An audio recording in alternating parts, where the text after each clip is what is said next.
The history of the United States begins long before its independence, with the native peoples who inhabited the continent for millennia.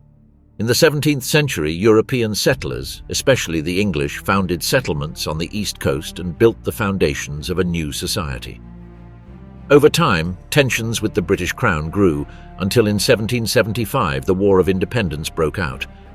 Under the leadership of George Washington, the 13 colonies achieved victory, and in 1776 a new nation was born, the United States of America. The 19th century marked an era of expansion and power.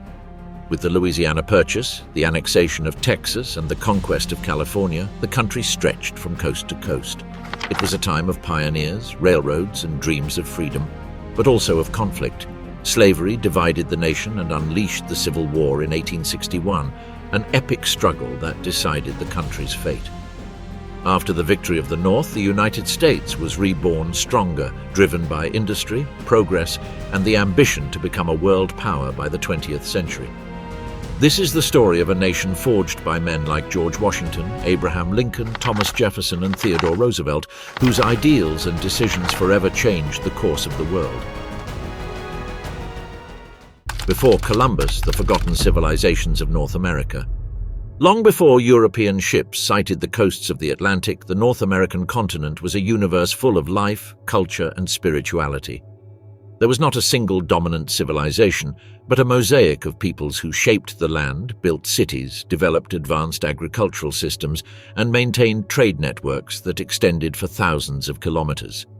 Their stories were not written on parchment nor proclaimed by kings, but engraved in mounds, petroglyphs, and legends passed down from generation to generation.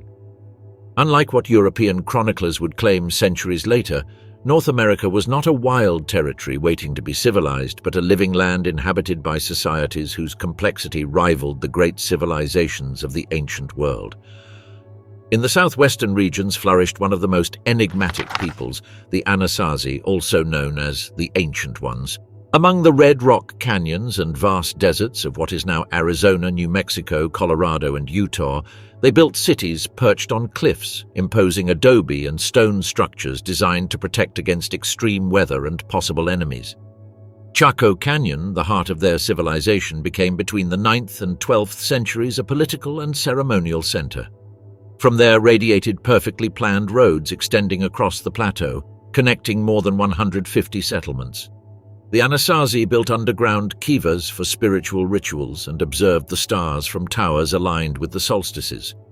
Without writing a single word, they developed an astronomical calendar and an irrigation system that allowed them to grow corn, squash, and beans in arid areas. Further north, in the Great Plains and the forests of the Midwest, emerged the cultures known as the Mound Builders, whose most developed expression was the Mississippi civilization. Its main city, Cahokia, located near present-day St. Louis, housed between 10 and 20,000 inhabitants at its peak around the year 1100, more population than most European cities of the time. There rose Monk's Mound, a pyramidal platform made entirely of compacted earth with a base larger than the Great Pyramid of Giza. Ceremonial constructions, public plazas, and cultivated fields were organized with geometric precision. Hammered copper, obsidian, and seashells from the Gulf of Mexico and the Great Lakes have been found, evidence of a trade network that spanned half the continent. The Mississippi cultures not only mastered agriculture but also cosmology. In their burial mounds, they interred leaders surrounded by offerings and symbols of power, such as ceremonial staffs carved with figures of hawks, symbols of the sky, or feathered snakes representing the connection between the earthly and spiritual worlds. They practiced ancestor worship, believed in cycles of death and rebirth, and held ceremonies that gathered hundreds of people around bonfires, drums, and songs. The city of Cahokia, with its wooden palisades and complex social system, was for centuries the largest urban center north of Mesoamerica, until a period of prolonged droughts, internal conflicts, and resource depletion led to its gradual abandonment. Meanwhile, in the forests of the Northeast, societies organized into confederations emerged. The Hopewell, a culture that flourished between 200 BCE and 500 CE, built enormous geometric earth figures extending over hectares, some shaped like animals such as deer or birds. Their ceremonial centers were meeting points where different peoples exchanged goods and sealed spiritual alliances. The Hopewell practiced sophisticated metallurgy, shaping pure copper without melting it through cold hammering, a technique unique in the ancient world. Their trade networks extended from the Dakotas to Florida, demonstrating high mobility and communication among different peoples. Further east, near the Great Lakes, the Iroquois and Algonquin confederacies were born. They did not build monumental cities, but they developed one of the most advanced political systems on the continent. The Iroquois Confederacy, known as the Great League of Peace, united 5 nations under an oral constitution that established rights, duties, and methods for resolving conflicts without resorting to war. The Iroquois lived in long communal wooden houses where several families related through the maternal line shared the same home. Women chose the tribal chiefs and could remove them if they did not act for the benefit of the community. Their fields of corn, beans, and squash provided a solid agricultural base on which their political alliances and military power rested. In the far south, the peoples of the Gila River Valley developed irrigation canals longer than those used in many regions of medieval Europe. The Hohokam, who lived in what is now Arizona, diverted the watercourse with such precision that they could maintain crops year-round. They built ceremonial platforms and ball courts similar to those of Mesoamerica, suggesting a cultural link between the civilizations of the North American Southwest and central Mexico. In the Pacific Northwest, by contrast, populations did not rely on agriculture but on the ocean. Coastal tribes, such as the Haida and Tlingit, were expert navigators who built cedar canoes capable of carrying dozens of people. They carved giant totems that told the story of their lineages and believed that animals were spiritual ancestors. Their villages were sustained by salmon fishing, whale hunting, and shellfish gathering, allowing them to develop an opulent culture without the need to cultivate the land. Each of these civilizations adapted to its environment in a different way, creating complex societies that we are only beginning to understand today. For thousands of years, the North American continent was the scene of migrations, wars, alliances, and discoveries. Mountains, rivers, and deserts were part of their worldview. For the Anasazi, the world had 4 sacred directions. For the mound builders, the land was a living being that had to be honored. For the Iroquois, peace was a balance that had to be maintained through words, not the sword. Each people left their mark, not in stone like the Egyptians or Romans, but on the land itself, in its raised forms and ceremonial remains that still withstand the passage of centuries. The arrival of the Europeans and the conquest of the New World. When Christopher Columbus sighted land on October 12, 1492, he was not discovering an uninhabited or unknown world, but opening the portal to an irreversible transformation. That first contact between Europe and America did not occur as an encounter between equals, but as the beginning of a process of conquest, evangelization, and exploitation that would alter the course of history forever. The Spanish caravels sailed the Caribbean with the deep conviction of fulfilling a divine and political mission to expand the crown and Christianity. For the indigenous peoples, however, the arrival of bearded men with shining armor and firearms marked the beginning of an era of epidemics, wars, and forced displacements. Columbus founded the first European settlement in America on the island of Hispaniola, where the Spanish began establishing fortresses and exploiting natural resources. The Taino indigenous people, who initially received the newcomers with curiosity and hospitality, were quickly subjected to the encomienda system, forced to work in mines and plantations under brutal conditions. European diseases, unknown on the continent, began to spread with devastating speed. Smallpox, measles, and influenza decimated entire communities within months. What had initially been presented as an exploration enterprise became a systematic process of conquest. In less than 50 years, the Spanish Empire extended across the Caribbean, Central America, and much of South America. The conquistadors advanced, driven by ambition for glory and gold. Hernán Cortés, with only a few hundred soldiers, marched toward the heart of the Aztec Empire in 1519. He was received by Moctezuma II in Tenochtitlan, a city larger and more advanced than any European capital at the time. Cortés took advantage of internal rivalries among the various indigenous city-states, forged strategic alliances, and ultimately besieged the city in 1521. The fall of Tenochtitlan marked the beginning of Spanish rule in Mesoamerica. To the south, Francisco Pizarro replicated the formula in the Inca Empire, capturing Emperor Atahualpa in Cajamarca in 1532. With these triumphs, Spain became the greatest imperial power on the planet. However, Spanish interest was not limited to regions of gold and monumental cities. Explorers traveled the territory that is now the United States long before the English set foot there. Juan Ponce de Leon reached the Florida Peninsula in 1513, searching for the mythical Fountain of Youth. Lucas Vázquez de Ayllón attempted to found a colony on the Atlantic coast in 1526, which failed due to hunger and disease. Pánfilo de Narváez explored the Gulf Coast, and one of his men, Álvar Núñez Cabeza de Vaca, wandered for years among the indigenous peoples of present-day Texas, recounting stories of cities of gold. Hernando de Soto led an expedition between 1539 and 1542 that crossed vast southern regions, traversed the Mississippi River, and encountered complex agricultural civilizations that inhabited ceremonial mounds. In the southwest, Francisco Vázquez de Coronado marched from Mexico to Kansas in search of the 7 cities of Cibola, legendary centers of wealth. Although he never found gold, his reports described extensive plains, large rivers, and indigenous settlements unknown to Europe. Spain claimed enormous expanses of land, but could not secure its dominion without establishing permanent colonies. Thus, presidios and missions were founded in Florida and New Mexico. In 1565, Adelantado Pedro Menéndez de Avilés founded St. Augustine in Florida, the oldest continuously inhabited European settlement in what is now the United States.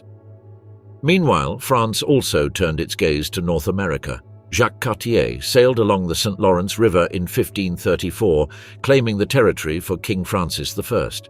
He attempted to establish colonies that failed due to extreme temperatures and food shortages. However, France discovered an unexpected source of wealth: beaver pelts, highly valued in Europe for hat-making. Samuel de Champlain founded Quebec in 1608, which soon became the center of French trade with the Huron and Algonquin tribes. Unlike the Spanish, the French did not seek to build agricultural empires, but trade networks based on alliances with indigenous peoples, which allowed them to extend their influence downstream along the Mississippi and into the interior of the continent. Meanwhile, England watched with growing concern the power of Spain and the potential wealth of the New World. For much of the 16th century, England was occupied with internal conflicts and wars with other European powers. However, the defeat of the Spanish Armada in 1588 marked a turning point. England emerged as a new naval power and decided to project its influence in North America.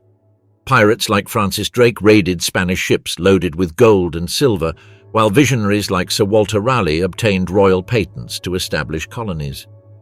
The first English attempt took place on Roanoke Island in 1587. It was a mysterious failure.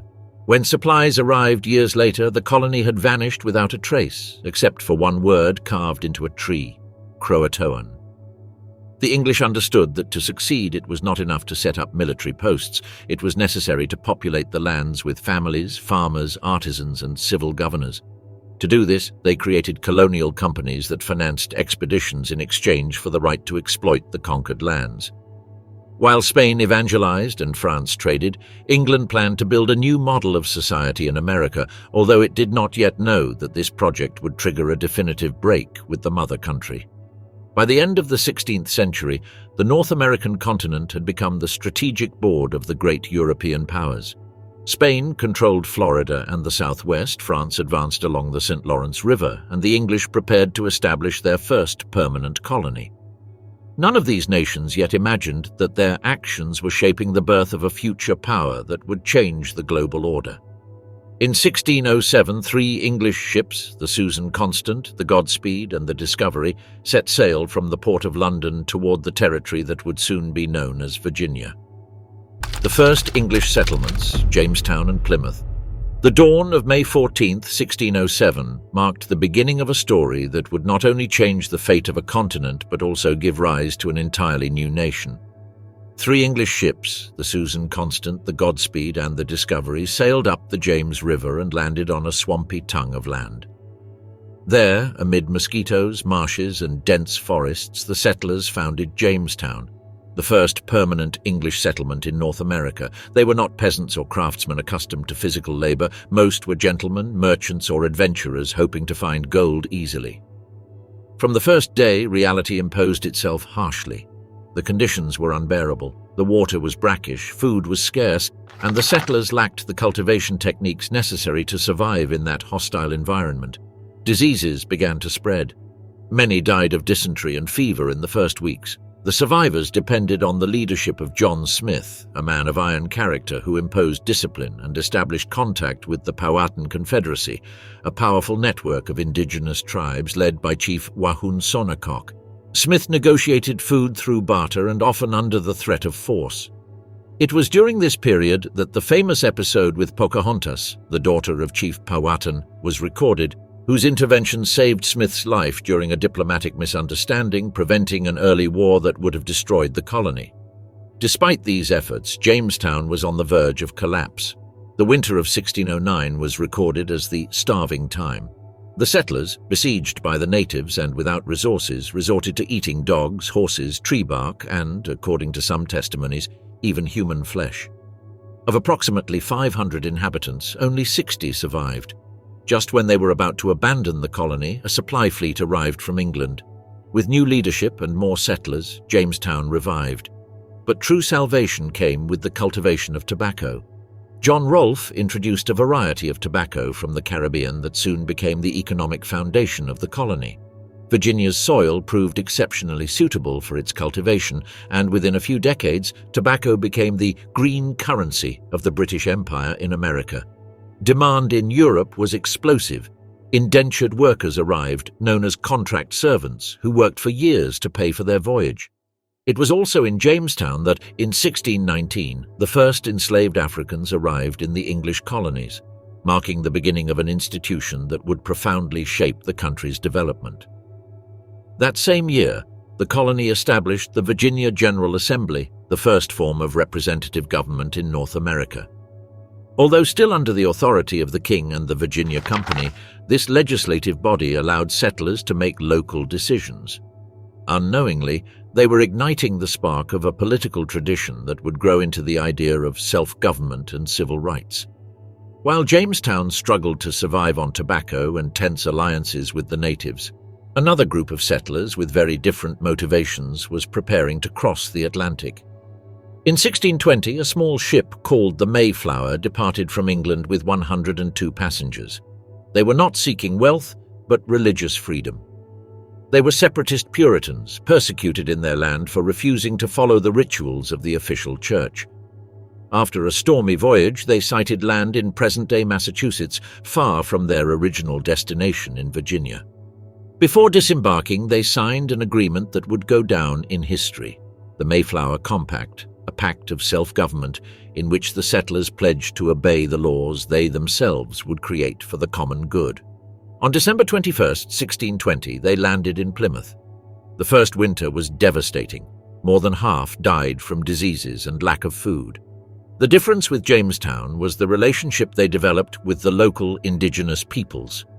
A member of the Patuxet tribe named Tisquantum, known as Squanto, had lived in Europe and spoke English. He taught the colonists to plant corn by burying fish as fertilizer, to find medicinal plants, and to establish alliances with the Wampanoag Confederation. This cooperation allowed the survival of the colony and led to the famous Feast of Thanksgiving that centuries later would give rise to the tradition of Thanksgiving Day. Unlike Jamestown, where commercial interests predominated, Plymouth became a community united by religion. The Puritans believed that God had chosen them to found a new Jerusalem on the American continent. Their churches were also centers of government, and their laws were based on the Bible. Over time, thousands of Puritans emigrated from England in what is known as the Great Puritan Migration of 1630 to 1640, founding the Massachusetts Bay Colony. They built planned cities such as Boston, created schools to ensure that everyone could read the Bible, and established local assemblies. This model of community organization laid the foundations of the future American political culture, based on citizen participation and local government. However, Puritan expansion was not free of conflicts.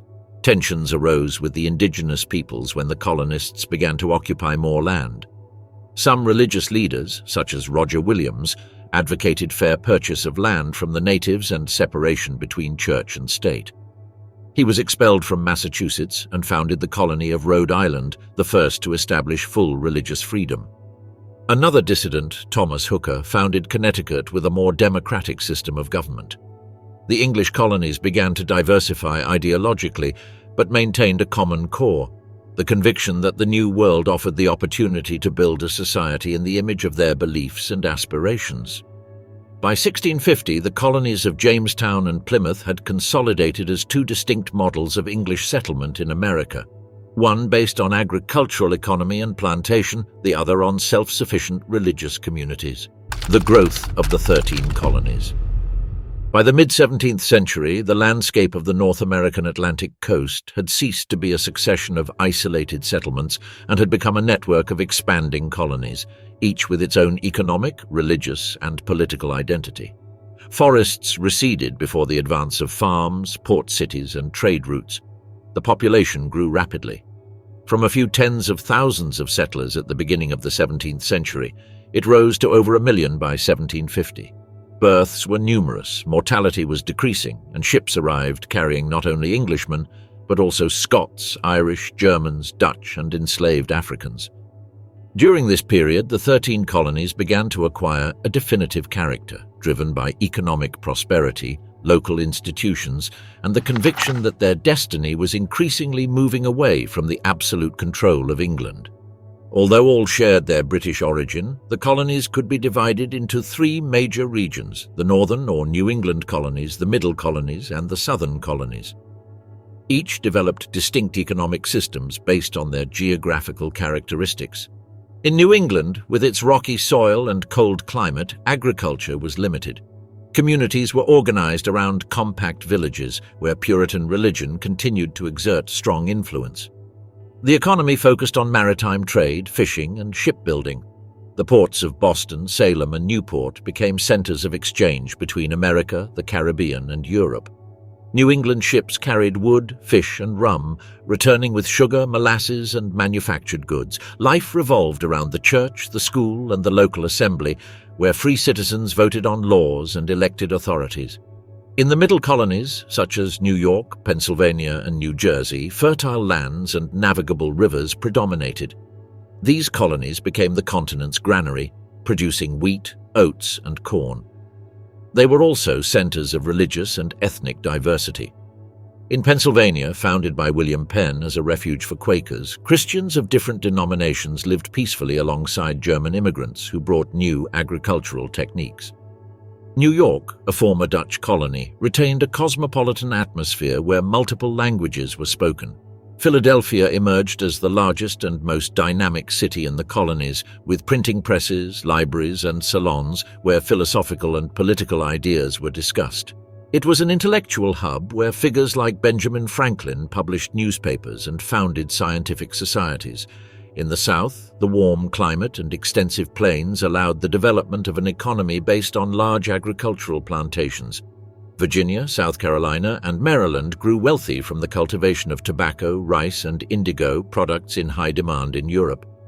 These plantations relied on a labor system initially based on indentured servants and later increasingly on African slaves.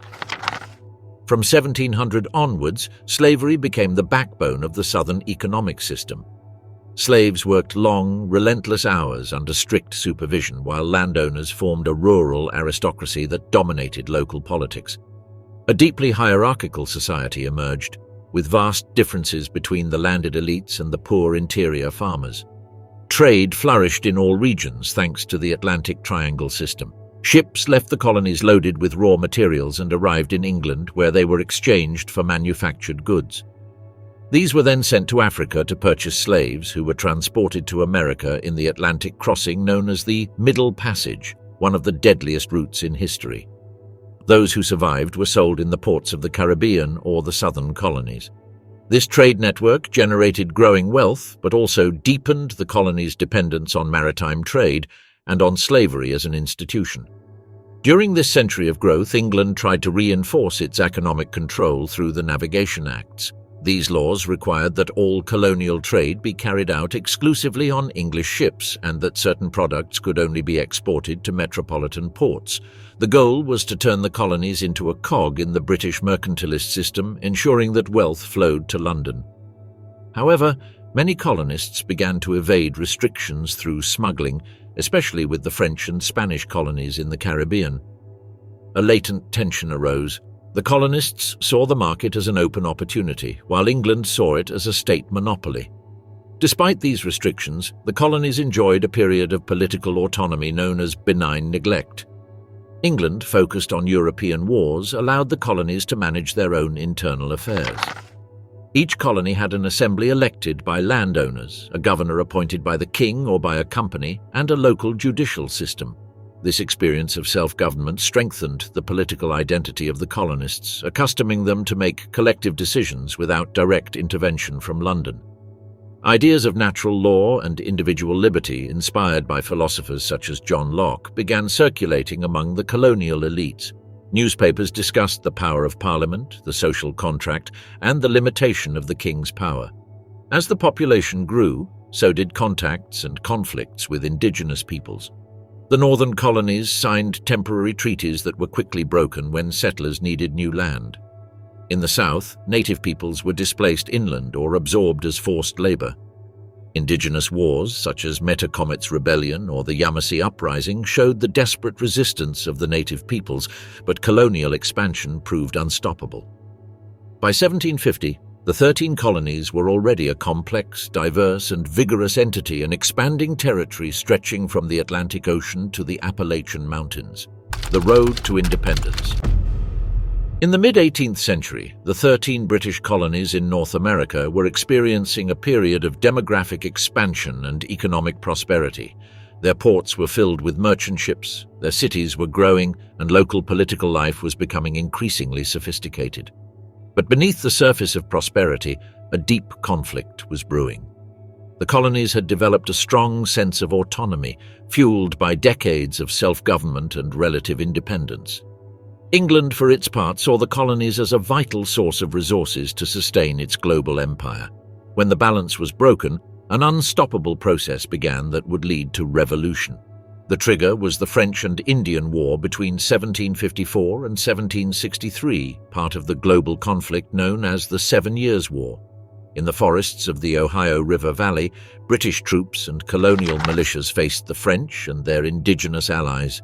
Among the colonial officers was a young George Washington, who led his first military expedition on behalf of the Crown. The war ended with a British victory, and the Treaty of Paris of 1763 granted England control of Canada and much of the territory east of the Mississippi River. However, the war had been extremely costly.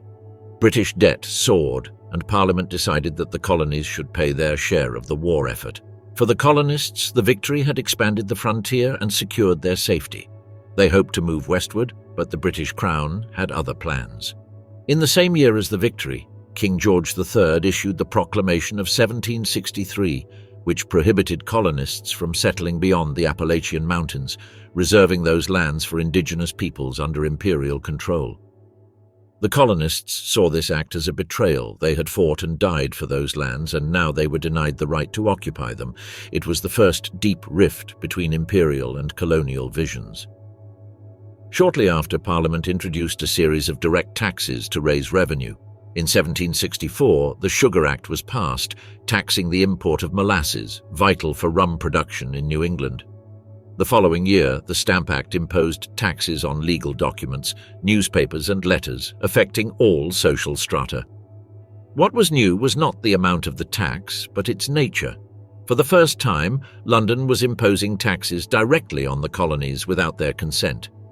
A cry arose that would be repeated in taverns, churches, and public squares: no taxation without representation. The colonists argued that only their local assemblies had the authority to approve taxes. Colonial resistance was immediate.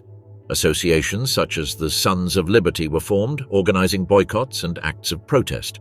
In Boston, protesters hanged effigies of tax collectors and forced them to resign.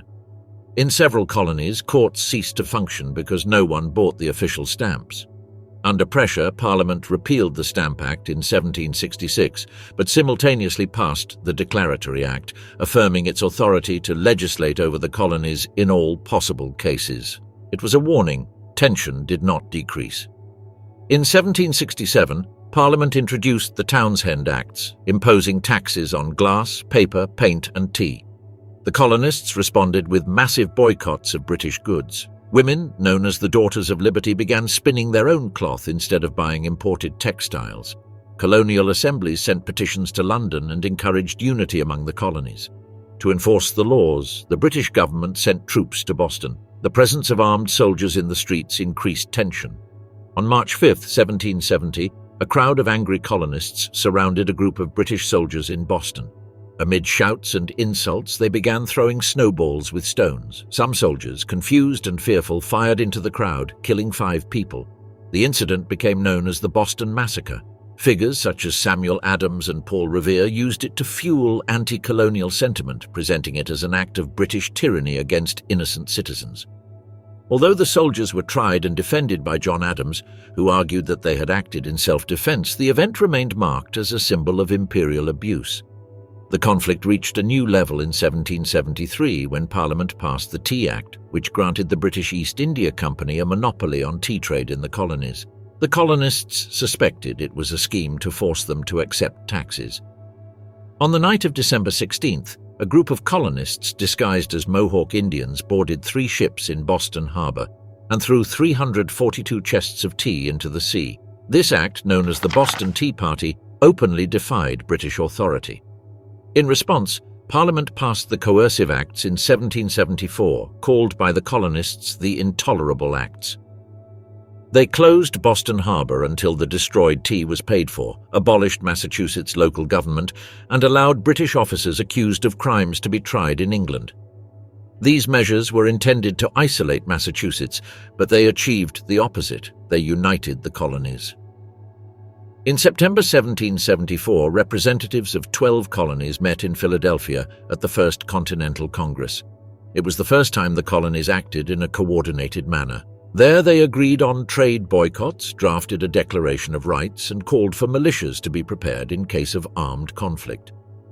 Tension turned into gunpowder. In April 1775, British General Thomas Gage sent troops to Concord, Massachusetts, to confiscate weapons stored by the colonists. Paul Revere rode through the night to warn the population. In Lexington, a group of militiamen confronted British soldiers. No one knows who fired the first shot, but that shot became known as the shot heard round the world. The American Revolution had begun. The American Revolution.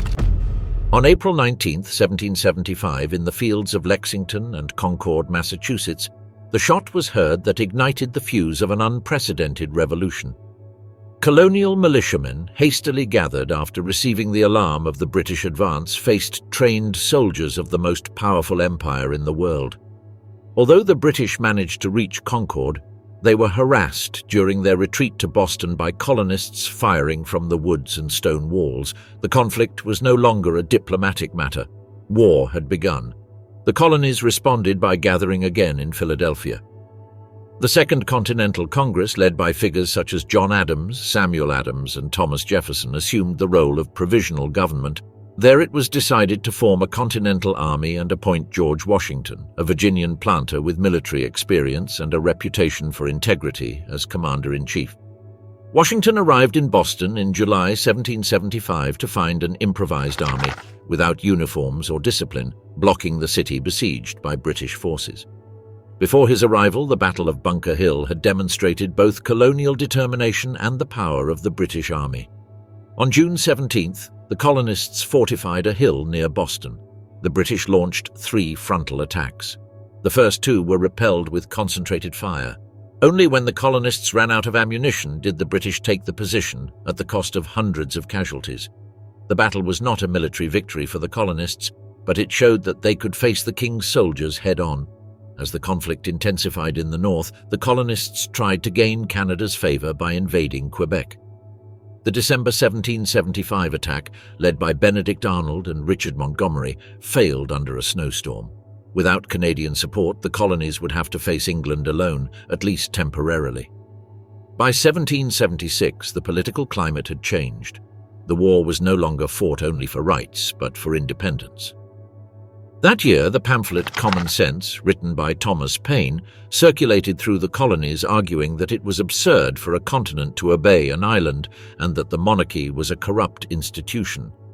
On July 4, 1776, Congress adopted the Declaration of Independence, mainly drafted by Thomas Jefferson. The document proclaimed that all men were created equal and possessed inalienable rights, among them life, liberty, and the pursuit of happiness. It declared that King George III had violated these rights and that the colonies had the right to separate. With this act, the colonists were no longer rebellious subjects, but a nascent nation fighting for its existence. The British reaction was immediate. That summer, one of the largest fleets in history crossed the Atlantic. General William Howe landed in New York with tens of thousands of soldiers, German mercenaries, and warships. Washington tried to defend the city but was outnumbered and forced to retreat. A series of defeats began that endangered the revolution. The British took New York, New Jersey, and threatened to capture the Continental Army. Washington, pursued and on the verge of collapse, crossed the Delaware River on a freezing night of December 25, 1776. At dawn, he launched a surprise attack on the Hessian troops in Trenton, achieving an unexpected victory. Days later, he defeated the British at Princeton. These victories revived colonial morale. In 1777, the British Army devised a plan to split the colonies in two by controlling the Hudson River Valley. General John Burgoyne descended from Canada with a well-equipped army. But his advance was slow, and the colonists destroyed bridges and forests to delay him. In Saratoga, New York, the Continental Army, supported by local militias, surrounded and defeated Burgoyne in October 1777. It was the first major strategic victory of the war and changed the course of the conflict. France, England's enemy for centuries, decided to recognize the United States and signed a military alliance with them in 1778. The war became a global conflict. While the British retreated from the north, they moved the war south, hoping for loyalist support. They captured Savannah in 1778 and Charleston in 1780.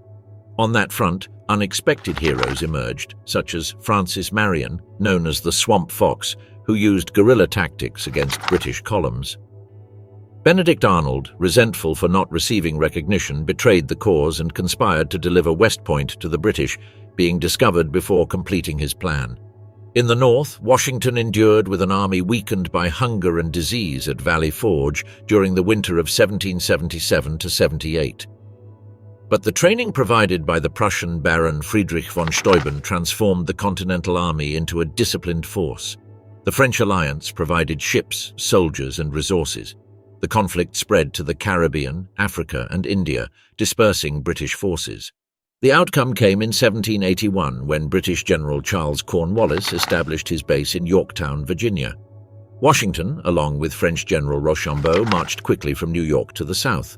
At the same time, the French fleet under Admiral de Grasse blocked Chesapeake Bay, preventing British evacuation. Cornwallis was trapped. After weeks of siege, he surrendered on October 19, 1781. It was the decisive blow. Although the war continued briefly at sea and in some colonies, the defeat at Yorktown convinced the British Parliament to negotiate. In 1783, the Treaty of Paris recognized the independence of the United States, established its borders up to the Mississippi River, and marked the end of British rule over the 13 colonies, the birth of a republic. Independence had been won at enormous cost, but when the last British regiment left New York in 1783, the United States was not a consolidated nation. They were 13 sovereign entities, loosely united by the Articles of Confederation, a document that established a weak government without power to levy taxes or regulate commerce. The Continental Congress could declare war or sign treaties, but it could not compel the states to obey or guarantee the enforcement of its laws. The war had left the country in debt, without a standing army, and with border conflicts with the British and Spanish. Internal tensions began to grow, revealing that political independence did not guarantee stability. The most dramatic example of this fragility occurred in 1786 with Shays' Rebellion. In Massachusetts, veteran farmers of the war, in debt and threatened with losing their lands, took up arms against the local courts. Daniel Shays, a former captain of the Continental Army, led the insurgents. The state government barely managed to contain the rebellion. For many leaders, this event demonstrated that the country was on the brink of collapse and needed a strong central government capable of maintaining order and protecting property. Aware of the danger, Congress called a convention in Philadelphia to review the Articles of Confederation. What began as a meeting to reform the existing system quickly turned into a revolutionary assembly. In May 1787, delegates from 12 states gathered in Independence Hall. Among them were key figures: George Washington, who was elected president of the convention; Benjamin Franklin, over 80 years old, a living symbol of the revolutionary spirit; James Madison, who meticulously took notes of the debates and would become known as the father of the Constitution; and Alexander Hamilton, a strong advocate for a strong central government. The debates were intense. Some delegates wanted a federal republic, others proposed direct democracy, and some feared that a central government would turn into a new tyranny. The creation of a single-headed executive was proposed, a risky novelty since it evoked the figure of a king. The representation of the states was also discussed. The large states wanted proportional representation, the small ones demanded equality. The resulting compromise was the establishment of a bicameral Congress, a House of Representatives based on population, and a Senate where each state would have 2 representatives. The position of president was also created, indirectly elected through an electoral college. One of the most delicate issues was slavery. The southern states, whose economy depended on slaves, demanded that the enslaved population count partially for determining representation. The so-called 3/5 clause was adopted, which established that each enslaved person would count as 3/5 of a person for tax and legislative representation purposes. This compromise, although pragmatic, revealed a deep contradiction in the principles of freedom proclaimed by the new nation. On September 17, 1787, after months of closed-door deliberations, the convention approved the new constitution. The document established a federal government with powers divided among 3 branches: legislative, executive, and judicial. It included mechanisms of checks and balances to prevent the concentration of power, but it still needed to be ratified by at least 9 states to take effect. A political battle then began. The Federalists, led by Hamilton, Madison, and John Jay, wrote a series of essays known as the Federalist Papers, in which they defended the Constitution and argued that only a strong government could preserve liberty. The Anti-Federalists feared that the new government would crush the rights of the states and the citizens. Finally, the states began to ratify the Constitution, demanding in return the inclusion of a Bill of Rights to protect individual freedoms such as freedom of the press, religion, and the right to a fair trial. In 1788, the Constitution was ratified by the 9 necessary states and came into effect. In 1789, the new government was inaugurated. Congress met for the first time in New York, the temporary capital of the country. George Washington was unanimously elected as the first president of the United States. His figure provided legitimacy and calm. He took the oath on the balcony of Federal Hall, while thousands of citizens watched in reverent silence. Washington formed the first presidential cabinet, appointing Alexander Hamilton as Secretary of the Treasury, Thomas Jefferson as Secretary of State, Henry Knox as Secretary of War, and Edmund Randolph as Attorney General. Hamilton designed a plan to stabilize the national economy. He proposed that the federal government assume state debts, create a national bank, and promote industry. Jefferson advocated a decentralized agricultural republic, fearing that a strong government would become an aristocratic elite. These differences gave rise to the first political parties: the Federalists, led by Hamilton, and the Democratic Republicans, led by Jefferson. Washington faced internal challenges such as the Whiskey Rebellion in 1794, when Pennsylvania farmers rose up against a federal tax. Washington mobilized troops and marched personally to suppress the revolt, demonstrating that the new government had the authority to enforce its laws. In foreign affairs, the country remained neutral in European wars, especially the French Revolution. Washington warned in his farewell address against political parties and permanent foreign alliances.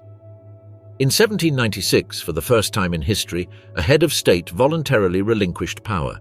John Adams was elected the second president. His term was marked by diplomatic conflicts with France, leading to the passage of controversial laws such as the Alien and Sedition Acts. In 1800, Thomas Jefferson won the elections. It was the first peaceful transition of power between rival parties in modern history. The expansion to the west and manifest destiny. At the beginning of the 19th century, the United States was a young nation looking toward the horizon. Its borders were still blurry, its inhabitants barely exceeded 5 million, and beyond the Appalachian Mountains stretched a vast, unknown and wild territory. The idea that the American people were destined to occupy the continent from ocean to ocean began to grow as an almost religious conviction. This doctrine, later known as manifest destiny, stated that expansion was not only inevitable but morally just, a divine mandate that justified the conquest of lands and the displacement of indigenous peoples. The western frontier became the symbol of the national future. The first major step in this expansion occurred in 1803 during the presidency of Thomas Jefferson. France, under Napoleon Bonaparte, needed funds for its wars in Europe and offered to sell the vast territory of Louisiana to the United States. In exchange for $15 million, the United States acquired more than 2 million square kilometers, doubling its size. This purchase, known as the Louisiana Purchase, transformed the United States into a continental power. Jefferson, aware of the historical impact, sent an expedition to explore the new territory. In 1804, Meriwether Lewis and William Clark departed from St. Louis with a group of 33 men. They navigated the Missouri River, crossed endless plains, imposing mountains, and indigenous territories of enormous diversity. With the help of a young Shoshone woman named Sacagawea, they managed to establish peaceful contact with various tribes and, in 1805, finally reached the Pacific Ocean. Their journey revealed the magnitude of the continent and awakened the desire of millions of settlers to seek fortune in the West. The expansion was not peaceful. As settlers advanced, they displaced the indigenous nations that had inhabited these territories for centuries. President Andrew Jackson pushed the Indian Removal Act in 1830, which authorized the federal government to forcibly relocate tribes west of the Mississippi River. Thousands of Cherokees, Creeks, Choctaws, and Seminoles were forced to leave their homes in what is known as the Trail of Tears. They died from hunger, cold, and disease while being moved to reservations in Oklahoma.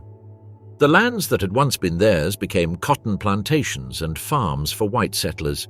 Meanwhile, the West became synonymous with opportunity and danger. Pioneers traveled in wagon caravans along the Oregon Trail, crossing deserts, snow-covered mountains, and vast prairies where buffalo covered the horizon. Wooden cabins and small villages gave way to improvised towns where the law was often replaced by the revolver.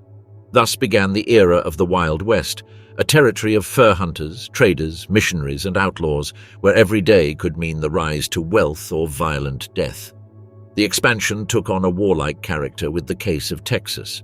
In the 1820s, Mexico, newly independent from Spain, invited American settlers to populate the Texas region.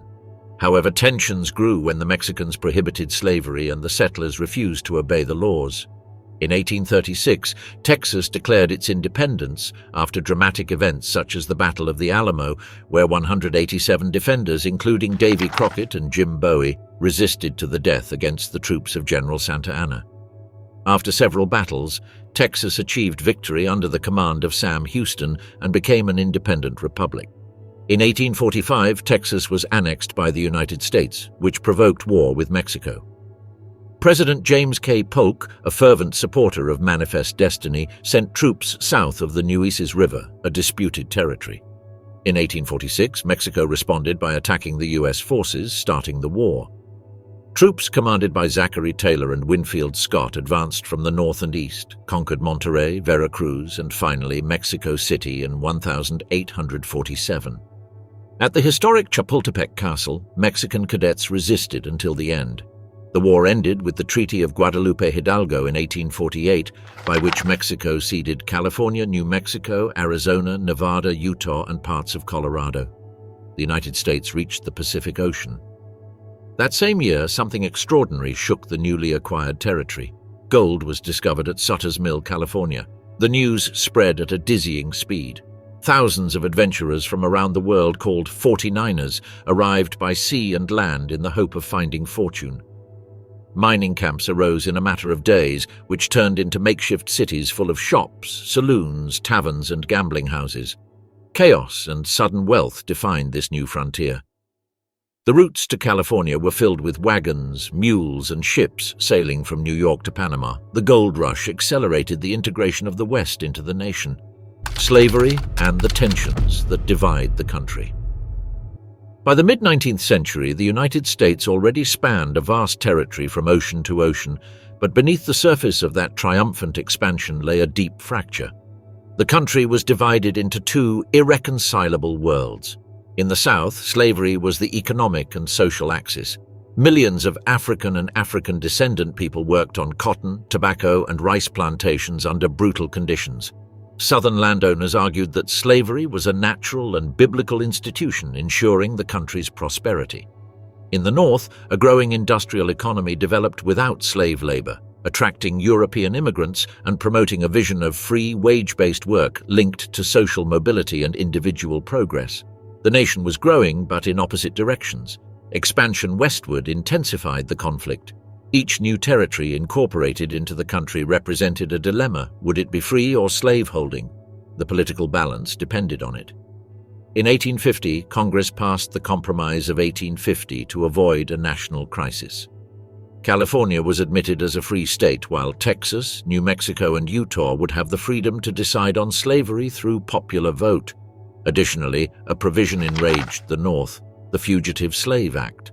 This law required Northern citizens to capture and return escaped slaves, even if they were in free territories.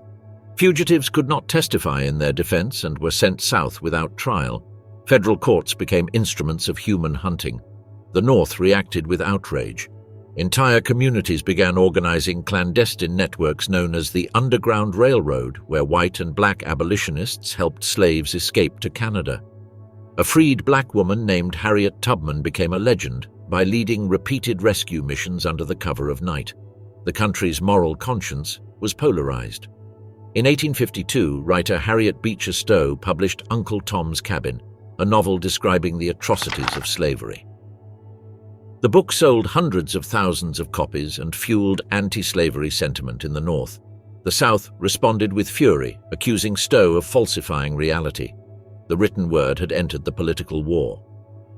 In 1854, the conflict reached a new level when Senator Stephen Douglas promoted the Kansas-Nebraska Act. This law repealed the Missouri Compromise of 1820, which prohibited slavery in Western territories. Now, the territories of Kansas and Nebraska would decide by popular vote whether to allow slavery. The frontier became a battlefield. Pro-slavery and anti-slavery settlers arrived armed from both sides. Violence erupted in 1856 in the episode known as Bleeding Kansas. Towns were burned, houses looted, and men killed for defending one cause or the other. Abolitionist John Brown, convinced that God had called him to destroy slavery, led bloody attacks against pro-slavery settlers. Congress became a stage of open hostility. That same year, Senator Charles Sumner was brutally beaten with a cane by a Southern congressman after a speech against slavery. The political climate was as corrupt as the social one. The old parties began to crumble. The Whig Party completely fractured. In its place, a new political force emerged in 1854, the Republican Party. Born with the sole purpose of stopping the expansion of slavery into the Western territories, it attracted abolitionists, Northern businessmen, and free farmers. Among its ranks emerged a lawyer from Illinois with a deep voice and strong arguments, Abraham Lincoln. Although unknown nationally, Lincoln became famous for his public debates with Stephen Douglas, defending the idea that a nation could not survive half slave and half free. He did not call for immediate abolition in the South, but he did demand the end of its expansion. This stance raised alarms in the slaveholding states. In 1857, the Supreme Court issued the Dred Scott v. Sanford ruling, declaring that African Americans, free or enslaved, were not citizens and had no right to sue in court. Furthermore, the court affirmed that Congress had no authority to prohibit slavery in the territories. Far from resolving the conflict, the ruling deepened the divide. The North saw it as a conspiracy by the slaveholding elite to legalize slavery across the country. Tension reached its most dangerous point in 1859, when John Brown attempted to start an armed insurrection in Harper's Ferry, Virginia. His plan was to capture a federal arsenal, arm the slaves, and provoke a general rebellion. The operation failed. Brown was captured, tried, and executed for treason. His last words became a call to inevitable conflict. In the North, he was seen as a martyr; in the South, as a symbol of fanaticism threatening their way of life. In 1860, the Republican Party nominated Abraham Lincoln as its presidential candidate. His platform opposed the expansion of slavery, defended the rights of free states, and promoted railroad construction and Western settlement by free workers. Lincoln won the election without receiving a single vote in the Southern states.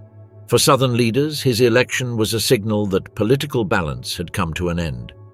Even before Lincoln assumed office, South Carolina held a convention and declared its secession from the Union on December 20, 1860.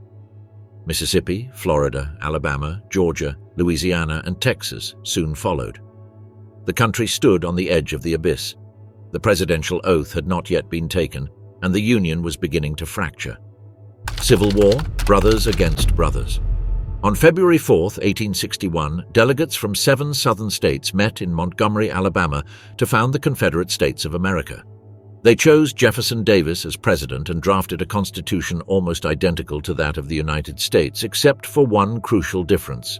Slavery was explicitly protected as a fundamental right. The country was no longer one nation, but two entities facing each other with opposing visions of freedom, federal power, and the continent's future. While the North believed in preserving the Union at all costs, the South fought for what it considered its legitimate independence. Each side prepared for what many believed would be a brief war. They did not know that the deadliest conflict in American history was approaching. The final spark ignited at Fort Sumter, a federal fort located in Charleston Harbor, South Carolina. On April 12, 1861, Confederate troops opened fire on the garrison, forcing it to surrender. The news spread across the country. In the North, President Abraham Lincoln called for 75,000 volunteers to suppress the rebellion. In the South, 4 states still in the Union, Virginia, Arkansas, Tennessee, and North Carolina, joined the Confederacy, considering Lincoln's call an act of aggression. The nation was irreversibly divided. In families, brothers took up arms on opposite sides. In towns, neighbors watched each other with suspicion. And in churches, prayers were addressed to the same God from enemy trenches. The first major battle occurred on July 21, 1861, at Bull Run, Virginia, near a stream known as Manassas. Thousands of spectators came from Washington with blankets and picnic baskets to witness what they believed would be a quick demonstration of Union power. But the Confederate Army, under generals like Thomas Stonewall Jackson, resisted with determination. The battle degenerated into bloody chaos. Union soldiers began to flee in panic. The war would be neither short nor glorious. The North had industrial advantages, factories, railroads, a strong navy, and a larger population. The South depended on cotton and its ability to resist, hoping for diplomatic support from England and France, which needed cotton for their textile industries. However, these powers never officially recognized the Confederacy. As the war progressed, the North's industrial superiority became decisive. Lincoln imposed a naval blockade to cut off Southern trade, while General Ulysses S. Grant emerged as a key figure on the Western Front, capturing fortresses along the Mississippi River. In 1862, the war entered a brutal phase. The Battle of Shiloh in Tennessee left more than 23,000 casualties in 2 days. In Virginia, Confederate General Robert E. Lee took command of the Army of Northern Virginia and began a series of bold campaigns. He repeatedly defeated superior forces through rapid maneuvers and surprise offensives. But his northern offensive was stopped in September 1862 at Antietam, Maryland. It was the bloodiest single-day battle in the country's history, with more than 22,000 dead and wounded. Although it was not a clear victory for the Union, Lee retreated, allowing Lincoln to take a decisive step. On January 1, 1863, Lincoln issued the Emancipation Proclamation. He declared all slaves in the rebellious territories free. Although it did not free the slaves in the Union-loyal border states, it transformed the war into a moral struggle for freedom. Slavery was no longer just the background of the conflict, it became its center. Thousands of African Americans fled to northern lines, and more than 180,000 enlisted in the Union Army, fighting for their freedom and that of their people. The South resisted, but its resources were dwindling.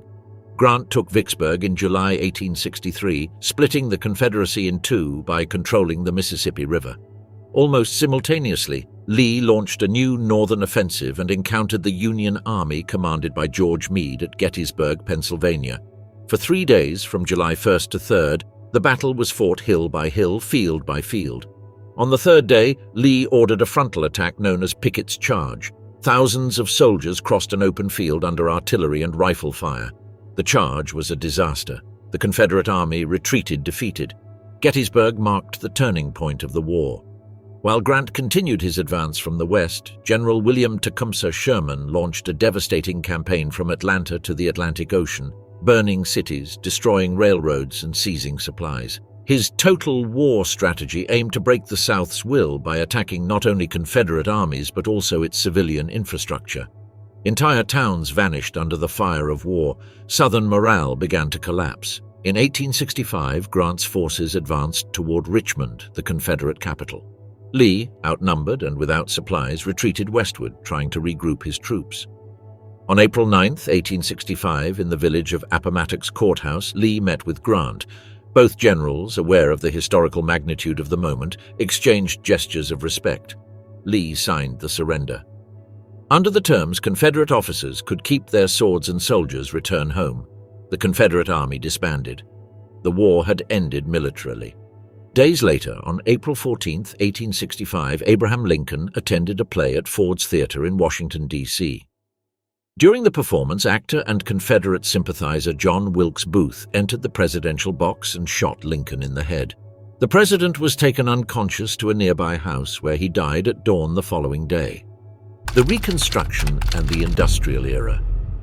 The Civil War left the United States in ruins. Southern cities burned to ashes, fields were devastated, and more than 600,000 people had died. Former plantations were abandoned, freed slaves wandered without homes or resources, and destroyed railroads hindered the movement of goods. The North, though victorious, faced the challenge of reunifying a fractured country and healing the deep wounds left by the conflict. President Andrew Johnson, Lincoln's successor, implemented a lenient Reconstruction policy toward the Southern states, allowing many former Confederates to quickly return to positions of power. But Congress, dominated by radical Republicans, pushed for harsher measures. Between 1865 and 1870, 3 fundamental amendments to the Constitution were passed. The 13th abolished slavery. The 14th granted citizenship to all persons born in the United States and prohibited states from denying due process of law. The 15th recognized the right to vote for African American men. For a brief period, biracial state governments were established in the South, with black representatives holding public office for the first time. Federal troops oversaw the enforcement of the new laws. However, white resistance was immediate. Secret groups, such as the Ku Klux Klan, emerged, using violence and terror to intimidate African Americans and prevent their political participation. Lynchings, church burnings, and night attacks became part of the Southern landscape. While the South struggled to redefine its social structure, the North was rapidly transforming. Industrialization advanced strongly. Machines replaced manual labor and railroads connected entire regions. The construction of the Transcontinental Railroad, completed in 1869, physically linked the Atlantic to the Pacific.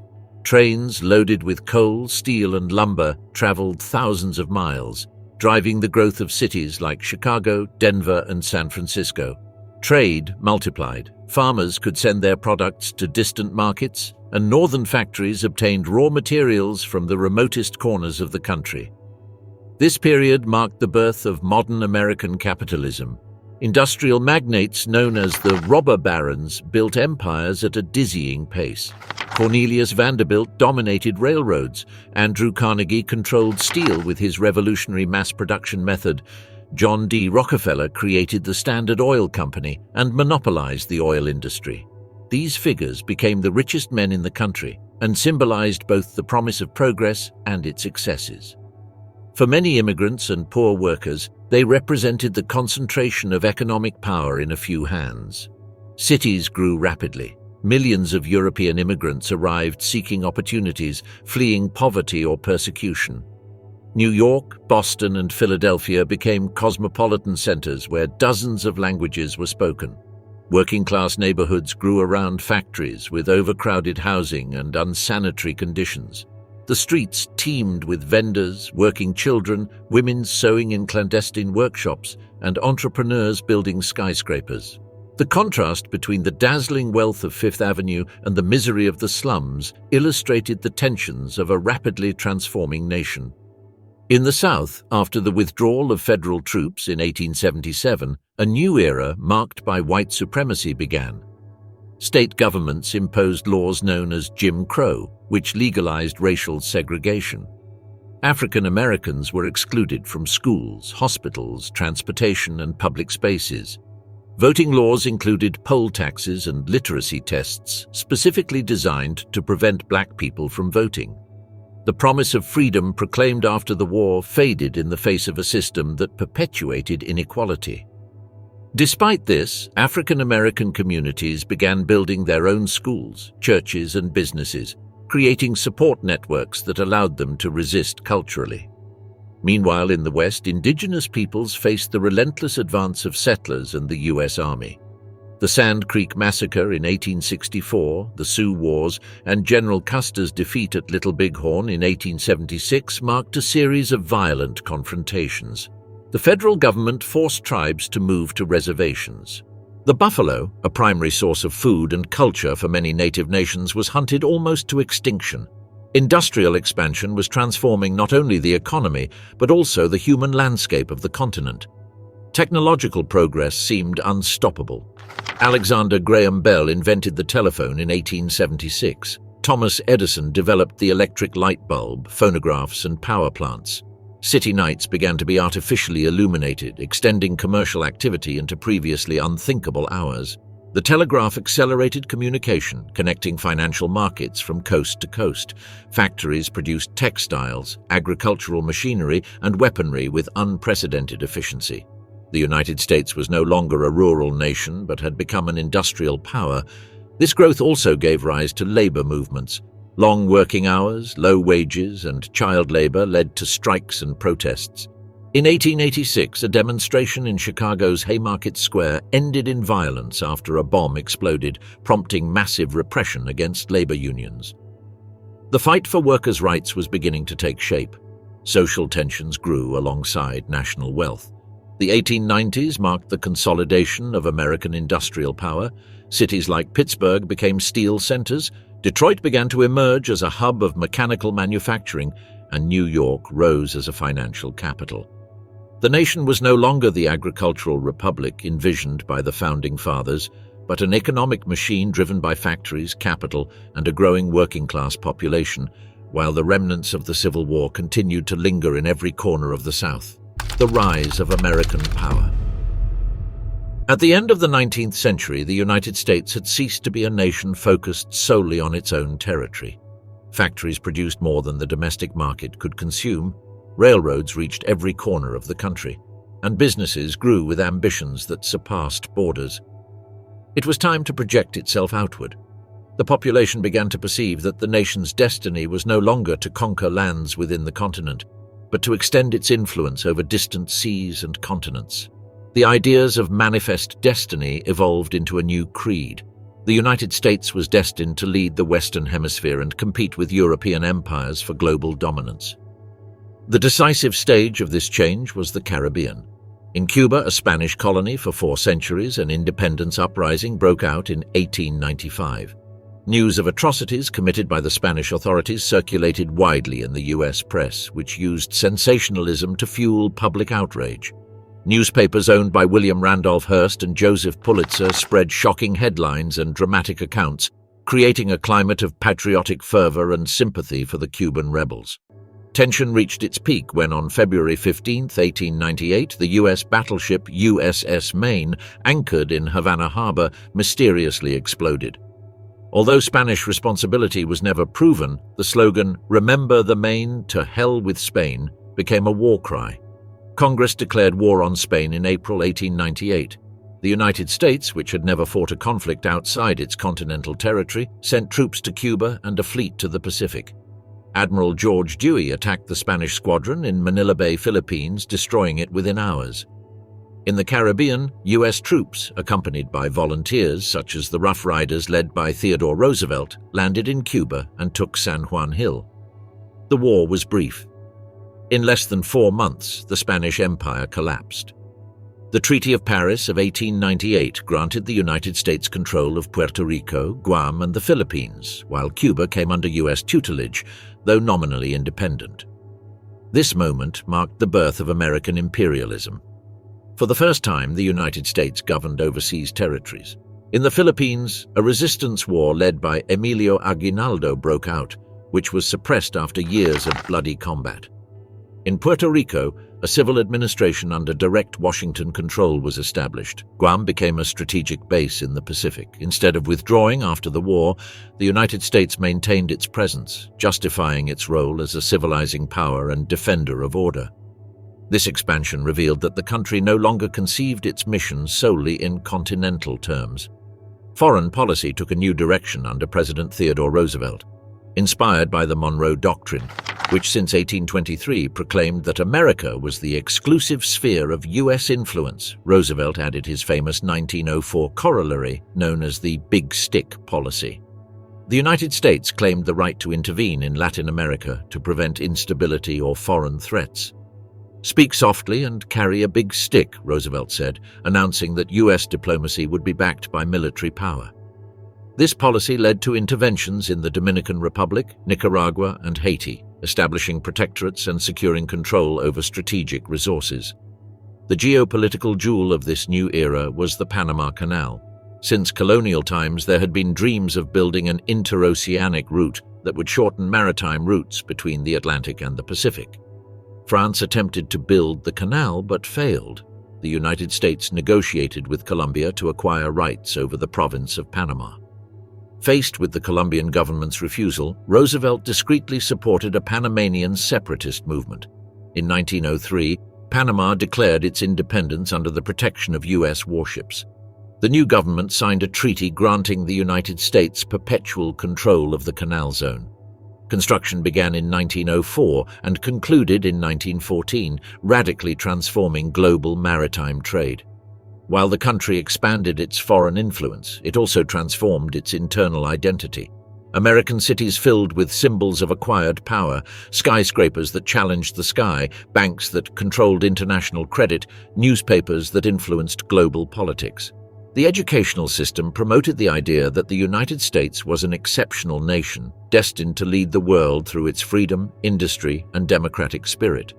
In less than a generation, the country had gone from being an introspective republic to an imperial power. The impact of expansion also manifested in the Pacific. In 1893, a group of American businessmen supported by Marines overthrew Queen Liliuokalani of Hawaii. The archipelago was formally annexed in 1898, providing a strategic base for the U.S. fleet on the way to Asia. With this, the United States consolidated its presence in the Pacific, controlling vital trade routes and establishing itself as a key actor in the international balance of power.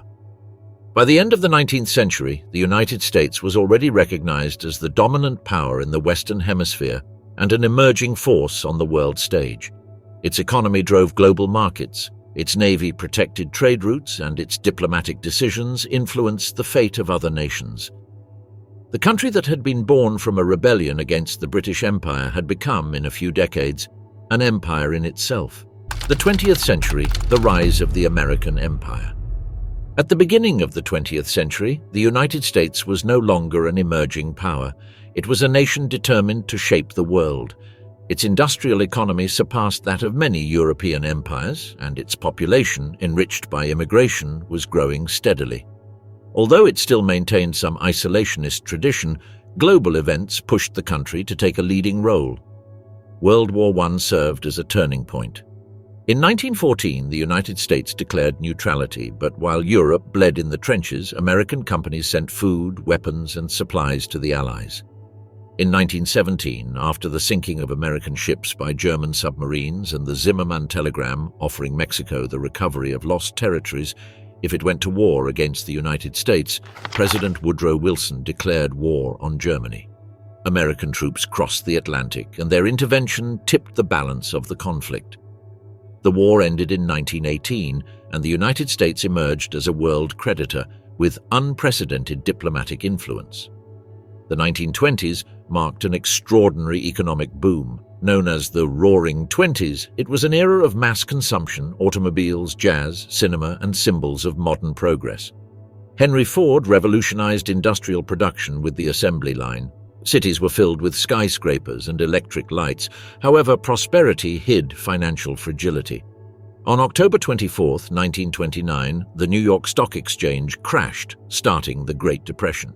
Millions of people lost their jobs, businesses went bankrupt, and banks collapsed. The country plunged into an unprecedented social crisis. In 1933, Franklin D. Roosevelt assumed the presidency and launched the New Deal, a series of economic and social programs aimed at reviving the economy and protecting the most vulnerable. Public jobs were created, unemployment insurance was established, and the financial system was regulated. The state assumed a central role in the economy. Meanwhile, in Europe, totalitarian regimes were gaining strength, and in Asia, Japan embarked on military expansion. The United States watched cautiously, determined not to get involved. December 7, 1941, changed the course of history. Japanese planes attacked the naval base at Pearl Harbor in Hawaii, destroying much of the U.S. Pacific Fleet. The next day, Congress declared war on Japan. Shortly after, Germany and Italy declared war on the United States. The nation mobilized its industry and population. Millions of men enlisted, and factories began producing tanks, planes, and weapons in colossal quantities. U.S. participation was decisive both in Europe and the Pacific. The Normandy landing in 1944 opened the way to the defeat of Nazi Germany. In August 1945, the United States dropped atomic bombs on Hiroshima and Nagasaki, forcing Japan's surrender. After the war, the United States emerged as the dominant power of the free world. Europe was devastated, and the Soviet Union rose as its only ideological and military rival. The Cold War began. In 1947, President Truman announced the containment doctrine to stop the advance of communism. The Marshall Plan allocated billions of dollars to rebuild Western Europe and ensure its alignment with Washington. In 1949, the United States led the creation of NATO, a military alliance to defend Western Europe against any Soviet aggression. The ideological conflict spread across the entire world. In 1950, the Korean War broke out. U.S. troops under the UN flag fought against the communist advance backed by China. The war ended in 1953 with a divided peninsula. Meanwhile, the arms race accelerated. The United States and the Soviet Union developed nuclear weapons capable of destroying the planet. Tension reached its peak in 1962 with the Cuban Missile Crisis, when the world found itself on the brink of nuclear war. President John F. Kennedy negotiated with Nikita Khrushchev and avoided the conflict, consolidating the strategy of nuclear deterrence. The rivalry also extended to space. In 1957, the USSR launched the Sputnik satellite, causing alarm in the United States.